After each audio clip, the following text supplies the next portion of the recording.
السلام علیکم ورحمۃ اللہ وبرکاتہ۔ الحمد للہ نحمده ونستعینه ونستغفره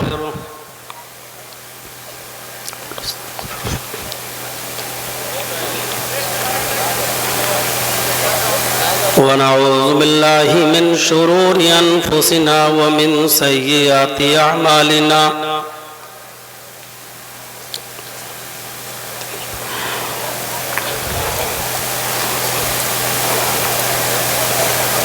من يهده الله فلا مضل له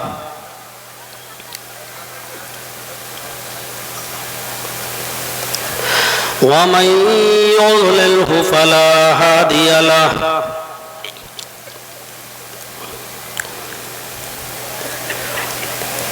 وأشهد أن لا إله إلا الله وحده لا شريك له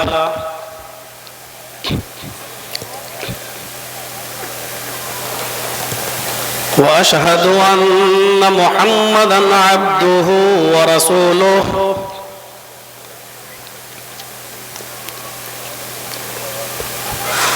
أما بعد فإن خير الحديث كتاب الله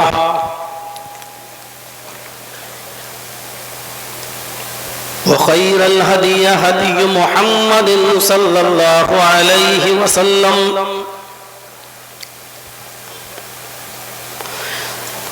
وشر الأمور محدثاتها وكل محدثة بدعة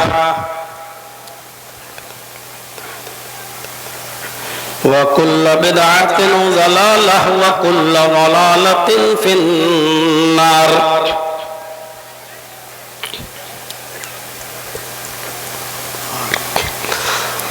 أعوذ بالله من الشيطان الرجيم،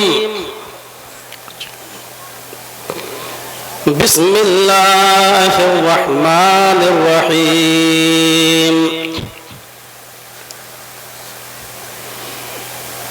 وَاعْبُدُوا اللَّهَ وَلَا تُشْرِكُوا بِهِ شَيْئًا وَبِالْوَالِدَيْنِ إِحْسَانًا وَبِذِي الْقُرْبَى وَالْيَتَامَى وَالْمَسَاكِينِ وَالْجَارِ ذِي الْقُرْبَى وَالْجَارِ الْجُنُبِ وَالصَّاحِبِ بِالْجَنبِ وَابْنِ السَّبِيلِ وَمَا مَلَكَتْ أَيْمَانُكُمْ إِنَّ اللَّهَ لَا يُحِبُّ مَنْ كَانَ مُخْتَالًا فَخُورًا۔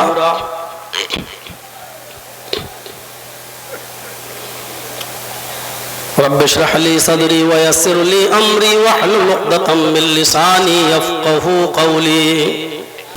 میں نے قرآن کریم کی جو آیت آپ کے سامنے تلاوت کی ہے، جتنی دیر میں یہاں رہوں گا کوشش کروں گا کہ آپ کے سامنے اس آیت سے متعلق چند چیزیں آپ کے سامنے رکھ سکوں، اس امید کے ساتھ کہ آپ غور سے سنیں گے، اور اس دعا کے ساتھ کہ اللہ تبارک و تعالی کہنے والوں کو بھی اور سننے والوں کو بھی عمل کی پوری توفیق عطا فرمائے۔ میں نے جو آیت کریمہ آپ کے سامنے تلاوت کیا ہے خطبہ مسنونہ کے بعد، وہ حقوق العباد پر مشتمل ہے۔ اسلامی احکام کی دو قسمیں ہیں،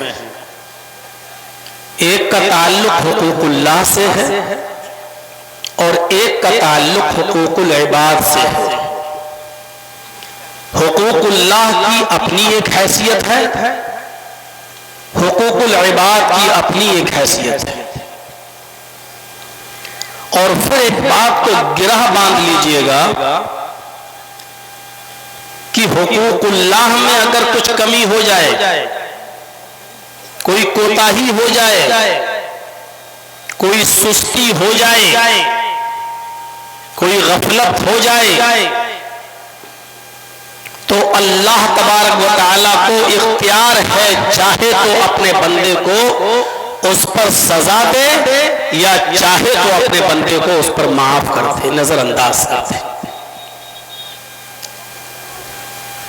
حقوق اللہ کا تعلق اللہ ذات سے ہے، اگر اس میں کچھ کمی و بیشی ہوتی ہے تو اللہ کو اختیار ہے، وہ چاہے تو اپنے بندے کو اس پر عذاب دے یا چاہے تو وہ اس کو معاف کر دے۔ لیکن حقوق العباد کا تعلق بندوں سے، اور یہ بڑا عجیب معاملہ ہے۔ خود نبی اکرم صلی اللہ علیہ وسلم نے اس کی وضاحت فرما دی ہے کہ اگر آپ کا حقوق العباد میں کچھ لغزش ہوتی ہے، کمی ہوتی ہے، آپ کی کوتاہی ہوتی ہے، آپ سے کمی ہوتی ہے آپ سے، تو اللہ تبارک و تعالی بھی اس وقت تک آپ کو معاف نہیں کرے گا جب تک کہ جس کے تعلق سے آپ نے کمی کی ہے، کوتاہی کی ہے، جب تک وہ بندہ آپ کو معاف نہ کر دے اللہ تبارک و تعالی بھی معاف نہیں کرے گا۔ آج میں حقوق العباد کے تعلق سے کچھ باتیں آپ کے سامنے رکھنا چاہتا ہوں۔ چاہے کتنے بڑے تہجد گزار بنے رہیے، فجر کی نماز آپ کی جماعت کے ساتھ بھلے ہی نہ چھوٹتی ہو، تکبیر تحریمہ ہی آپ کی کیوں نہ آپ کو برابر ملتی ہو اور اس میں پہلی صف میں آپ شامل رہتے ہو، کبھی فوت نہ ہوتی ہو، لیکن یاد رکھیے گا اگر حقوق العباد میں ہماری کمی ہو رہی ہے اور ہم حقوق العباد کے معاملے میں سست ہیں تو ہماری عبادتوں کا کوئی فائدہ نہیں ہے۔ ابھی واقعات اور دلائل آپ کے سامنے بعد میں آئیں گے۔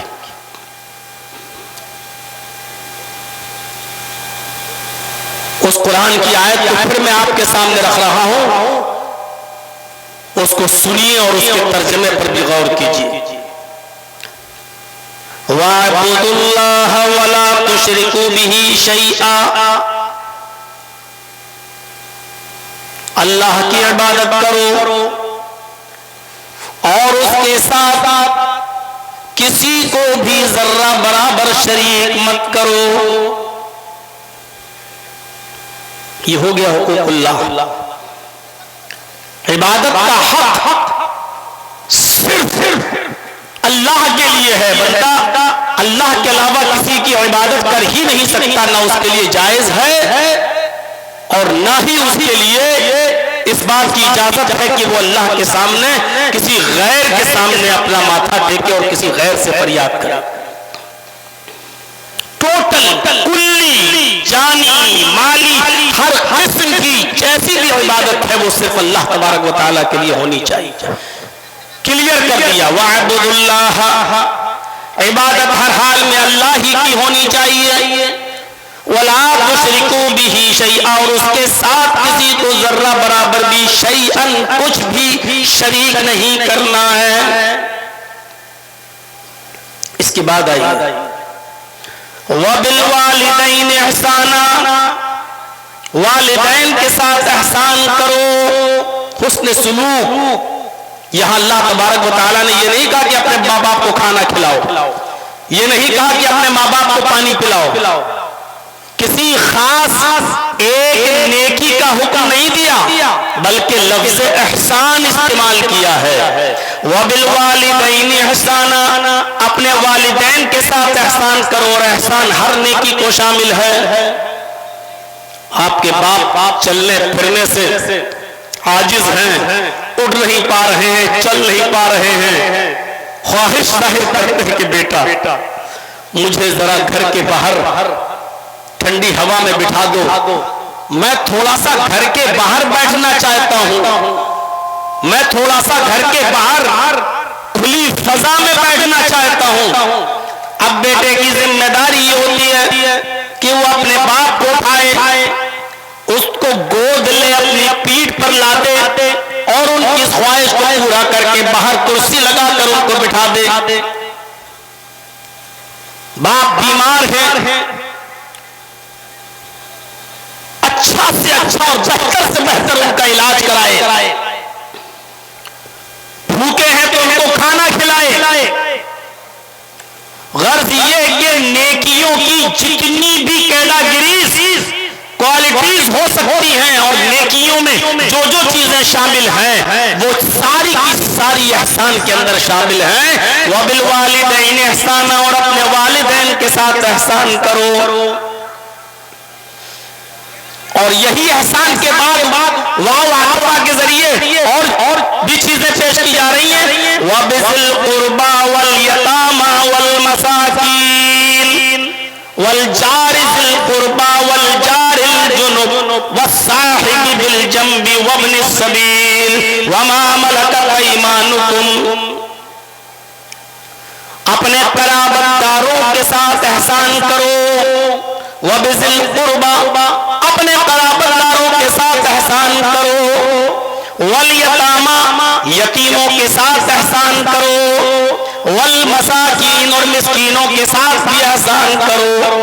وَالْجَارِ ذِي الْقُرْبَى، اور اپنے قرابت دار ہمسایہ کے ساتھ بھی احسان کرو.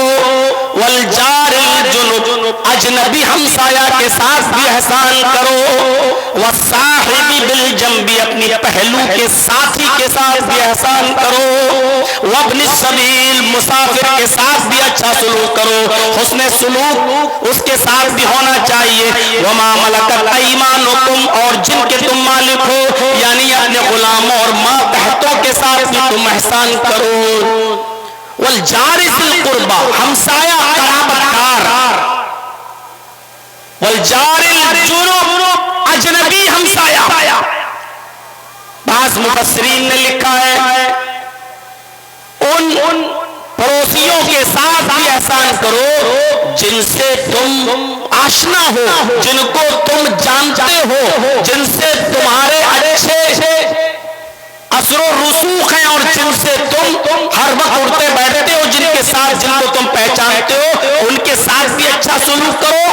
اور اجنبی لوگوں کے ساتھ بھی اچھا سلوک کرو جن کو تم نہیں جانتے ہو لیکن وہ تمہارے پڑوس میں ہیں، اجنبی ہیں جن سے تم آشنا نہیں ہو لیکن ان کے ساتھ بھی تم اچھا سلوک کرو. بعض ہمارے مفسرین نے اس کی تشریح میں یہ بھی لکھا ہے کہ قرابت دار چاہے مسلمان، پڑوسی آپ کا چاہے مسلمان ہو تب بھی اس کے ساتھ اچھا سلوک کرو، اور اگر آپ کا پڑوسی غیر مسلم ہے تب بھی اس کے ساتھ اچھا سلوک کرو. وَالْجَارِ ذِي الْقُرْبَى وَالْجَارِ الْجُنُبِ کی یہ بھی تشریح کی گئی ہے، یہ بھی ایک معنی بیان کیا گیا ہے. وَالصَّاحِبِ بِالْجَنبِ، پہلو کے ساتھی کا مطلب یہ ہے کہ آپ اس سے واقف نہیں، آپ جانتے نہیں، آپ سفر کر رہے ہیں، ٹرین میں بیٹھے ہوئے ہیں، اچانک اس نے آپ کا نام پوچھا، آپ نے اس کا نام پوچھا، اس نے آپ کا بزنس پوچھا، آپ نے اس کا بزنس پوچھا. اب وہ اچانک آپ کا آشنا ہوا ہے، یہ ابھی منٹ 2 منٹ 5 منٹ 10 منٹ آدھا گھنٹہ 1 گھنٹہ پہلے آپ سے اس کی آشنائی ہوئی ہے. یہ ہے وَالصَّاحِبِ بِالْجَنبِ، جس کے ساتھ ابھی ابھی آشنائی ہوئی ہے، جس کے ساتھ ابھی ابھی آپ کی دوستی ہوئی ہے، اس کے ساتھ بھی اچھا سلوک کرو. آپ کوئی بزنس کرتے ہیں، کاروبار کرتے ہیں، آپ جانتے نہیں، ابھی ابھی اس کے ساتھ آپ کا تعارف ہوا ہے، ابھی ابھی ایک دوسرے کا انٹروڈکشن ایک دوسرے کے ساتھ ہوا ہے، یہ ابھی ابھی آپ کا دوست بنا ہے، آپ اس کے ساتھ بھی اچھا سلوک کرو. یہ ہے وَالصَّاحِبِ بِالْجَنبِ کا معنی. وَابْنِ السَّبِيلِ، اور مسافروں کے ساتھ بھی اچھا سلوک کرو. وَمَا مَلَكَتْ أَيْمَانُكُمْ، اور اپنے ماتحتوں کا اپنے غلاموں کے ساتھ بھی اچھا سلوک کرو. یہ قرآن نے بیان کیا ہے. قرآن اتنے لوگوں کی تشریح کرنا وہ بھی آج کے اس خطاب کے اندر شاید ہمارے لیے ممکن نہ ہو سکے، اس لیے پہلے تو ہم اس چیز کو اٹھاتے ہیں کہ حقوق العباد کیا ہے. ان چیزوں کا نمبر بعد میں آئے گا. حقوق العباد کیا ہے، اس کی حیثیت کیا ہے، ایسے سمجھنے کی کوشش کریں کہ اللہ تبارک و تعالی نے جب آدم علیہ السلام کے اندر روح ڈالی اور ان کو بہت سے نام سکھائے، ان کی عظمت اور ان کے مقام کو بلند رکھنے کے لیے اللہ تبارک و تعالی نے فرشتوں کو حکم دیا سجدہ کرو، اسجدوا لآدم، آئے فرشتوں تم آدم کو سجدہ کرو. قرآن کہتا ہے فسجدوا الا ابلیس ابا واستكبر وكان من الكافرین. سارے فرشتوں کو اللہ نے حکم دیا سجدہ کرو اور سب نے کر بھی لیا. فسجدوا سب نے سجدہ کر لیا الا ابلیس سوائے ابلیس کے. اس نے سجدہ نہیں کیا. اور سجدہ کیوں نہیں کیا اس کی بھی وضاحت اللہ رب العالمین نے کر دی. انکار کیا ابا منکر ہوا نہیں کریں گے سجدہ. کیوں نہیں کیا؟ واستکبر تکبر میں آ گیا, غرور آ گیا اس کے اندر. وکان من الکافرین اور وہ کافروں میں سے ہو گیا. غرور کیا آ گیا؟ قرآن نے اس کی بھی وضاحت کی. اور غرور کیا تھا اس کے اندر؟ اے اللہ میں آدم کو سجدہ کروں گا, میں ان کو جس کو تو نے مٹی سے پیدا کیا میں اس کے سامنے سجدہ کروں گا. خلقتنی من نار وخلقتہ من طین. اے اللہ تو نے مجھے آگ سے پیدا کیا, آگ سے, اور اس کو مٹی سے. تکبر دیکھیے یہیں سے آیا. کیا کہا؟ تو نے مجھے مٹی آگ سے پیدا کیا اور آدم کو مٹی سے پیدا کیا. کیا آگ مٹی کو سجدہ کرے گی؟ کیا آگ مٹی کے سامنے جھکے گی؟ ابا انکار کر دیا, نہیں کریں گے. واستکبر یہی تکبر تھا اس کے اندر کہ آگ مٹی کے سامنے کیسے جھک سکتی ہے. وکان من الکافرین اور وہ کافروں میں سے ہو گیا. میرے بھائیوں غور کرو, آدم علیہ السلام کو اللہ نے پیدا کیا, پھر روح ڈالی. روح ڈالنے کے بعد ان کو بہت سے نام سکھلائے. نام سکھلانے کے بعد ان کی عصمت کو برقرار رکھنے کے لیے فرشتوں سے کہا کہ تم آدم کو سجدہ کرو. یہ اللہ رب العالمین کا محدود حکم تھا اور محدود وقت کے لیے تھا. اس سے یہ دلیل نہیں نکالی جا سکتی ہے کہ دیکھو اللہ نے خود حکم دیا کہ آدم کو سجدہ کرو, لہذا اس سے یہ دلیل نکلتی ہے کہ بندوں کو بھی سجدہ کیا جا سکتا ہے. میرے بھائیوں اللہ رب العالمین کا جو حکم جس وقت تھا اس وقت تمام فرشتوں کے لیے وہ چیز عبادت تھی اور اللہ کا حکم ماننا ضروری تھا. سب نے مانا بھی, لیکن ابلیس نے انکار کر دیا اور کہا کہ میں سجدہ نہیں کروں گا کیونکہ میں آگ سے پیدا ہوا ہوں اور آگ مٹی کے سامنے نہیں جھکے گی. اور وہ کافروں میں سے ہو گیا. اللہ رب العالمین نے بھی ابلیس کو راندہ درگاہ کر دیا اور نکال دیا. ایک بات یاد رکھیے گا, ابلیس نے صرف آدم کو سجدہ ہی تو نہیں کیا, بقیہ کس چیز کی کمی تھی؟ غور کریے گا. کیا وہ عبادت نہیں کرتا تھا؟ کیا وہ شرک کرتا تھا؟ کیا وہ اللہ کی ذات اور صفات میں کسی کو شریک کرتا تھا؟ نہیں کرتا تھا. ابلیس کو یہ بھی انکار نہیں تھا, وہ اللہ کو سجدہ بھی کرتا تھا اور اللہ کے سامنے سجدہ کرنے کا انکاری بھی نہیں تھا. اور عبادتیں تو اتنی کرتا تھا کہ تفسیر ابن کثیر اٹھا کر دیکھیں 4 انگلی کے برابر بھی الا موضع اربع اصابع, 4 انگلی کے برابر بھی کوئی جگہ ایسی خالی نہیں جہاں شیطان نے سر نہ رکھا ہو سجدے میں, جہاں اس نے سر نہ جھکایا ہو اللہ کے سامنے سجدہ کرتے ہوئے. ہم اور آپ کیا عبادت کریں گے اللہ رب العالمین کی؟ ہم اور آپ کیا سجدے کریں گے اللہ رب العالمین کے سامنے؟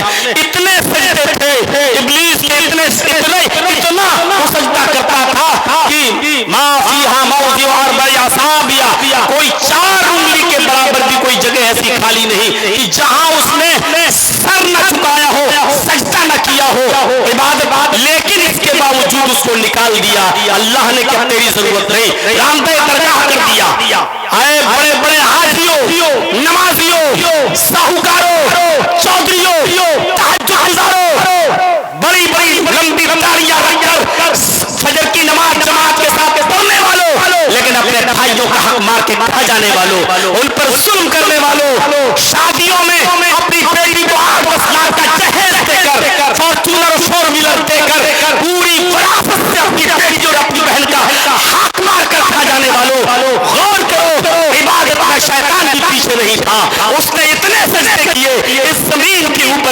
سجدوں کا احاطہ نہیں کر سکتے ہو. اس نے اللہ کے ساتھ کسی کو شریک نہیں کیا تھا, اس نے اللہ کی عبادت میں کوئی کمی نہیں رکھی تھی, اور وہ شیطان اللہ کے سامنے سجدہ کرنے کا انکاری بھی نہیں تھا, لیکن اس نے آدم کو سجدہ نہیں کیا, اللہ کا ایک حکم نہیں مانا, صرف ایک حکم اور نکال دیا گیا. یہاں تو زمین و جائیدادیں قبضہ کیے بیٹھے ہیں, سگا بھائی سگے بھائی کو کھایا جا رہا ہے, بھائی اپنی بہنوں پہ حق مار کے کھائے جا رہے ہیں, باپ اپنی بیٹیوں پہ حق مار کے کھایا جا رہا ہے. میرے بھائیوں بہت سوچ سمجھ, میں نے پوچھا تھا فاروق عبداللہ صاحب سے کہ آپ کی کمیٹی کی طرف سے کوئی موضوع ہے مجھے یا میں اپنی طرف سے رکھ لوں. میں نے کل یا پرسوں ہی پوچھا تھا تو شیخ نے کہا کہ نہیں ہماری طرف سے تو کچھ نہیں, اصلاح معاشرے پہ رکھیں تو بہتر ہوگا, ورنہ آپ جیسا بہتر سمجھیں. تو بہت سوچ سمجھ کر میں نے اس ٹاپک کو اٹھایا کہ آج اس چیز کی ضرورت ہے. آج حاجی ہی سمجھتا ہے کہ میں نے نماز پڑھ لی ہو گئے بس پار صاحب, یہاں مرے ڈائریکٹ جنت الفردوس میں داخل. یہاں جو آدمی بیچارہ جس کی فجر کی نماز کبھی جماعت سے نہیں چھوٹی, وہ سمجھتا ہے کہ ہم مرے اسی پہ جنت کے اندر ہم داخل ہو جائیں گے. ہم تو ماشاءاللہ تہجد گزار ہیں, فجر کی نمازیں پڑھتے ہیں. میرے بھائیوں شیطان نے 4 انگلی کے برابر بھی جگہ نہیں چھوڑی جہاں سجدہ نہ کیا ہو, لیکن اس کے باوجود اس نے راندہ درگاہ ہو گیا. کیوں؟ کیونکہ جب اللہ نے حق دے دیا آدم کو سجدہ کرو, اب یہ حقوق العباد میں شامل ہے, تم آدم کا وہ سجدہ کرو تو آدم کا حق ادا ہوگا, اور نہیں وہ حقوق اللہ میں کمی نہیں کرتا تھا, حقوق العباد میں کمی کی راندہ درگاہ کر دیا گیا. وہ اللہ کے سامنے سجدے میں کمی نہیں کرتا تھا, لیکن اس نے آدم کا حق ادا نہیں کیا, نکال دیا گیا. یہ ہے حقوق العباد. نماز پڑھنے والوں سوچو, بے نمازیوں سے تو آج ہمارا کوئی خطاب ہی نہیں ہے, ان سے تو ہمیں کوئی مطلب ہی نہیں ہے. یہاں تو ہم تہجد گزاروں کو مخاطب کر رہے ہیں, یہاں تو ہم ان نمازیوں اور فجر کے میں جماعت نماز پڑھنے والوں سے میں کہہ رہا ہوں, ذرا نماز پڑھنے جا رہے ہو ذرا سوچو کہ ہم کسی کا حق تو نہیں مار رہے ہیں. سوچئے گا, جائیے گا اور ٹھنڈے دل سے سوچئے گا سوتے وقت. نماز بھی پڑھتے ہیں تو مونچھوں پہ ہاتھ پھیرتے ہوئے, داڑھی سہلاتے ہوئے, ایسے لگتا ہے جیسے اللہ پر بہت بڑا احسان کرتے ہوئے آ رہے ہیں. میرے بھائیوں وَاعْبُدُوا اللَّهَ وَلَا تُشْرِكُوا بِهِ شَيْئًا, اللہ عبادت اللہ ہی کی, اس کے ساتھ کسی کو شریک نہیں. اور اس کے بعد حقوق العباد کا تذکرہ, حقوق العباد میں جو رشتے آئے ہیں وہ بعد میں اس کا تذکرہ. پہلے یہ بتا دوں کہ بندہ دیکھیے حضرت آدم کو سجدہ نہیں کیا, راندہ درگاہ ہو گیا. آپ کو یاد ہوگا بخاری شریف پڑھیے, کتاب بدل وحی اٹھائیے, پہلا ہی وہ حدیث انما الاعمال بالنیات کے بعد آپ جب کتاب بدل وحی پڑھیں گے تو پہلی حدیث میں لمبی حدیث آپ کو ملے گی. نبی اکرم صلی اللہ علیہ وسلم کئی دن کا کھانا لے جایا کرتے تھے غار حرا کے اندر, اللہ کی عبادت میں مصروف رہا کرتے تھے کہ ایک دن جبرائیل امین آئے, نبی اکرم صلی اللہ علیہ وسلم کے سامنے آ کر بیٹھ گئے, اور بیٹھنے کے بعد فرمایا نبی اکرم صلی اللہ علیہ وسلم سے, حالانکہ ابھی آپ نبی نہیں بنے ہیں, ابھی آپ رسول نہیں بنے ہیں, ابھی قرآن کی کوئی آیت نبی اکرم پر نازل نہیں ہوئی ہے, یہ پہلا واقعہ ہے, پہلا موقع ہے. حضرت جبرائیل علیہ السلام نبی اکرم صلی اللہ علیہ وسلم کے پاس جا کر بیٹھ گئے اور کہا اقرا یا محمد, اے محمد پڑھو. کیا کہا؟ اقرا یا محمد, اے محمد پڑھو صلی اللہ علیہ وسلم. محمد رسول اللہ صلی اللہ علیہ وسلم نے جو جواب دیا وہ وہی جواب تھا ہی, اور فطری طور پر جس انسان نے کبھی کوئی کتاب نہ پڑھی ہو, جس کو کوئی پڑھایا نہ گیا ہو, اس کا وہی جواب ہوگا, اور وہی جواب اللہ کے نبی نے دیا. ما انا بقاری, میں پڑھا ہوا نہیں ہوں. پہلے تو ڈر گئی, یہ آیا کون ہے, آج تک کوئی نہیں آیا غار حرا میں, یہ کون ہے, اور آتے ہی مجھ سے کہہ رہا ہے کہ پڑھو. ما انا بقاری, میں پڑھا ہوا نہیں ہوں. بخاری کے الفاظ, اللہ کے نبی فرماتے ہیں کہ اس نے مجھے پکڑا, اپنے سینے سے لگایا, اور اس نے اتنی زور سے مجھے دبایا کہ مجھے ایسا لگا کہ کہیں میری جان نہ چلی جائے. اس نے اتنی زور سے مجھے دبایا کہ مجھے ایسا لگا ایسا محسوس ہوا کہ کہیں میری جان نہ چلی جائے. اس کے بعد اس نے چھوڑا اور چھوڑنے کے بعد پھر اس نے کہا اقرا یا محمد، اے محمد پڑھو. ظاہر بات ہے آپ نے پھر وہی جواب دیا، ما انا بقاری، میں پڑھا ہوا نہیں ہوں. جبرائیل امین نے پھر پکڑا، پکڑنے کے بعد اپنے سینے سے دبایا اور اتنی زور سے دبایا کہ اللہ کے نبی صلی اللہ علیہ وسلم فرماتے ہیں کہ پھر مجھے ایسا لگا کہ کہیں میری جان نہ چلی جائے. اس کے بعد میں چھوڑا، چھوڑنے کے بعد پھر کہا اقرا یا محمد، اے محمد پڑھو. بار بار تم مجھ سے پڑھنے کے لیے کہہ رہے ہو، میں نے تم کو جواب دیا کہ ما انا بقاری، میں پڑھا ہوا نہیں ہوں. بعض دوسری روایتوں میں یہاں تک آتا ہے کہ اللہ کے نبی نے تیسری بار اس سے کہا ماذا قرأو، مجھ سے بار بار کہنے والے پڑھو پڑھو پڑھو پڑھو، تم ہی بتاؤ کہ میں کیا پڑھوں، جبکہ میرا جواب یہ کہ ما انا بقاری، میں پڑھا ہوا نہیں ہوں. تو اب آپ ہی بتاؤ کہ میں کیا پڑھوں. بار بار کہہ رہے ہو پڑھو تو تم ہی بتاؤ میں کیا پڑھوں. پکڑا، پھر دبایا اور اتنی زور سے دبایا کہ اللہ کے نبی صلی اللہ علیہ وسلم فرماتے ہیں کہ مجھے پھر محسوس ہوا کہ کہیں میری جان نہ چلی جائے. اور اس کے بعد میں چھوڑا اور چھوڑنے کے بعد کہا اقرأ باسم ربک الذی خلق، خلق الانسان من علق، اقرأ وربک الاکرم الذی علم بالقلم، علم الانسان ما لم یعلم. یہ 5 آیتیں نازل ہوئی نبی اکرم جناب محمد رسول اللہ صلی اللہ علیہ وسلم کے اوپر. اقرأ باسم ربک الذی خلق، خلق الانسان من علق، اقرأ وربک الاکرم الذی علم بالقلم، علم الانسان ما لم یعلم. جبرائیل یہ پڑھنے کے لیے جب کہا کہ یہ پڑھو، پڑھایا اور اس کے بعد میں چلے گئے، لیکن نبی اکرم صلی اللہ علیہ وسلم ڈر گئے. ابھی آپ کو پتہ نہیں ہے، ابھی یہ بھی نہیں معلوم کہ میں اللہ کا رسول بنا دیا گیا ہوں، ابھی یہ بھی نہیں معلوم کہ یہ تھا کون، لیکن اس حادثے سے آپ ڈر گئے اور اتنا ڈر گئے کہ آپ نے رات ہی میں وہ غار حرا چھوڑ دی اور وہاں سے دوڑے اپنے گھر کی طرف گئے. اور جیسے ہی اپنے گھر میں انٹری لیتے ہیں، بخاری کتاب بدل وحی کے الفاظ ہیں، اپنے گھر میں گھستے ہیں، حضرت خدیجہ سے کہتے خدیجہ زملونی زملونی یا خدیجہ، زملونی یا خدیجہ، اے خدیجہ مجھے چادر اڑاؤ، اے خدیجہ مجھے کمبل اڑاؤ، اے خدیجہ مجھے چادر اڑاؤ، مجھے ڈر لگ رہا ہے. حضرت خدیجہ رضی اللہ تعالیٰ عنہا نے نبی اکرم صلی اللہ علیہ وسلم کے اوپر کمبل ڈال دیا، کوئی چادر ڈال دی، اڑا دیا آپ کو، حتی ذہب عنہ الروع. جو خوف، جو دہشت نبی اکرم صلی اللہ علیہ وسلم کے دل میں لگی ہوئی تھی کہ وہ کون تھا، کیا تھا، کوئی جنات کا سایہ تو نہیں تھا، کوئی شیطان کا اثر تو نہیں تھا، کیا تھا وہ، کون تھا، کتنی طاقت تھی اس کے اندر. اس نے دبایا، مجھے لگا جیسے کہیں میری جان نہ چلی جائے. وہ آپ سوچتے رہے اور اس وقت تک لیتے رہے جب تک کہ یہ خوف، یہ دہشت نبی اکرم کے دل سے جب تک دور نہیں ہو گئی. پھر حضرت خدیجہ رضی اللہ تعالیٰ عنہا کو پورا واقعہ بیان کیا. اے خدیجہ آج میرے ساتھ ایسا ہوا، اے خدیجہ آج میرے ساتھ یہ ہوا. آج کوئی آیا، اس نے مجھ سے کہا اقرا یا محمد، اے محمد پڑھو. میں نے کہا ما انا بقاری، پورا واقعہ بیان کر دیا کہ ایسا ایسا ہوا. خدیجہ اس نے اتنی تیز دبایا کہ مجھے لگا کہ کہیں میری جان نہ چلی جائے. لقد خشیت علی نفسی، خدیجہ مجھے اپنی جان کے جانے کا ڈر ہے، مجھے ڈر لگ رہا ہے یہ کوئی شیطان تو نہیں، کوئی جنات کا سایہ تو نہیں، کیا ہے، مجھے اپنی جان کا خطرہ ہے، مجھے اپنی جان کے جانے کا خدشہ لگ رہا ہے. میرے بھائیوں، حضرت خدیجہ کو جب یہ پورا واقعہ بیان کیا تو حضرت خدیجہ رضی اللہ تعالیٰ عنہا نے نبی اکرم کے جو اوصاف بیان کیے، آپ کے بارے میں جو کچھ بتایا، جو کچھ بیان کیا، اس کو سنیے.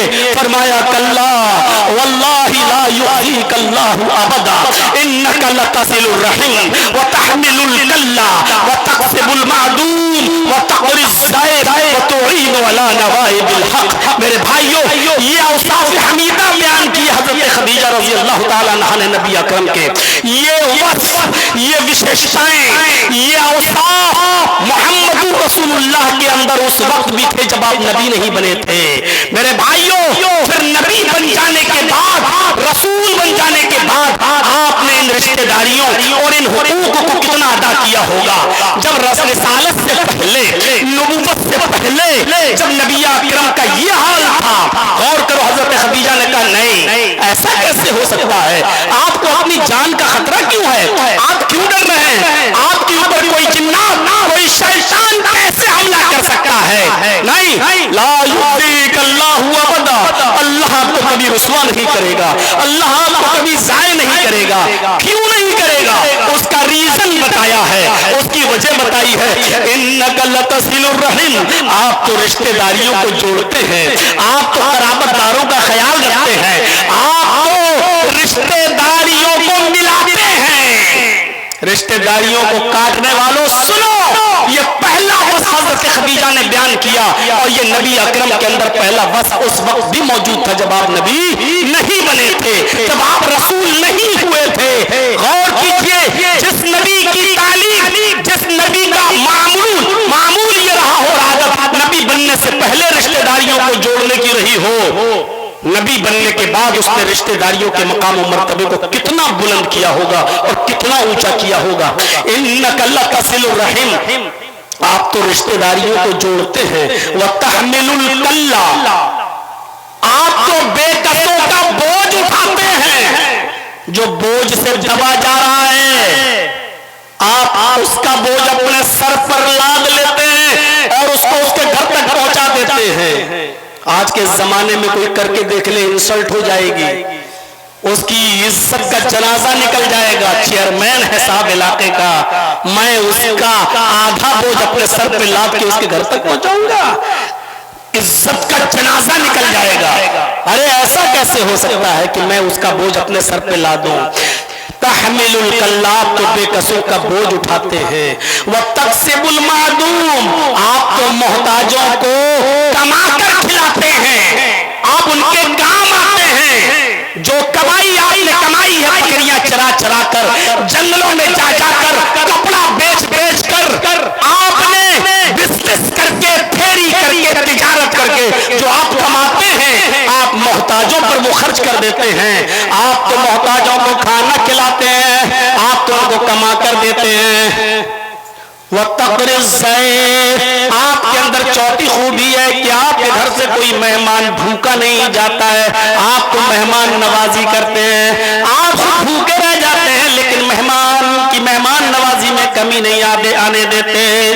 وَتُعِينُ عَلَى نَوَائِبِ الْحَقِّ، مشکل حالات میں بھی آپ امر حق کا ساتھ دیتے ہیں، سچی بات کا ساتھ دیتے ہیں، راہ گمگشتہ کو آپ راستہ دکھاتے ہیں، اس کو اس کی منزل تک پہنچاتے ہیں۔ میرے پیارے ساتھیوں، غور کرو، حضرت خدیجہ نے یہ نہیں کہا کہ آپ تو اللہ کی بہت عبادت کرتے ہیں، کئی دن کا کھانا لے جاتے ہیں اور آپ تو اللہ کی عبادت میں لگے رہتے ہیں، آپ تو صرف اسی کے سامنے سجدہ کرتے ہیں، یہ خوبی بیان نہیں کی۔ حضرت خدیجہ نے کہا آپ کو اللہ ضائع کر ہی نہیں سکتا، آپ کو اللہ رسوا کر ہی نہیں سکتا، آپ کو اللہ برباد کر ہی نہیں سکتا، اور اس کی وجہ یہ ہے کہ آپ اللہ کے بندوں کے ساتھ آپ حقوق العباد کا لحاظ رکھتے ہو، خیال کرتے ہیں، آپ اللہ کے بندوں کے ساتھ اچھا سلوک رکھتے ہیں، رشتہ داری کو جوڑتے ہیں، بے کسوں کا بوجھ اٹھاتے ہیں، محتاجوں کو کھانا کھلاتے ہیں، مہمان نوازی کرتے ہیں، اور مشکل حالات میں امر حق کا ساتھ دیتے ہیں۔